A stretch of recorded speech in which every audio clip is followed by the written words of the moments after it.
Ferrari's Sebastian Vettel beat Lewis Hamilton's Mercedes in a straight fight as Formula One's new era started at the Australian Grand Prix.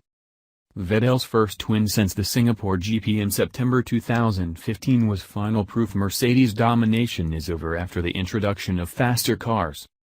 Hamilton started in pole but Vettel had an advantage on pace and tire wear. The German pressured Mercedes into an early pit stop and benefited when Hamilton was held up by Max Verstappen. Ferrari were simply quicker in Melbourne and the world champions were forced into a position where they had to make a decision that did not work out.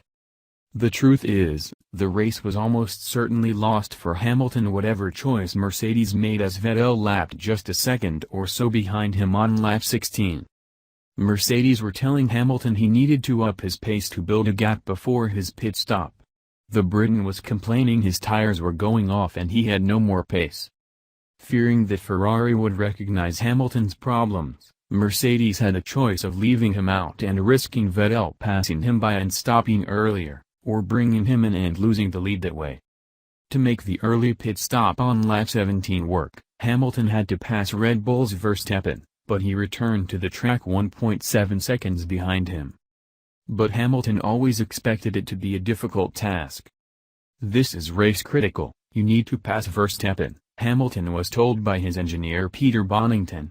"I don't know how you expect me to do that," he replied. Sure enough, Hamilton was quickly on Verstappen's tail but could not pass for 4 laps.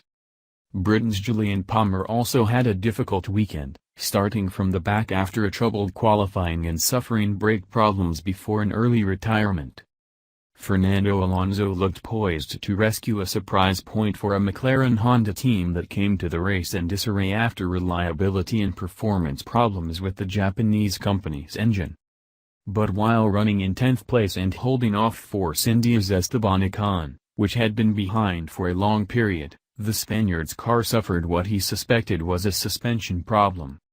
He was passed by Ocon and Renault's Nico Hülkenberg in one go and then was told to retire the car.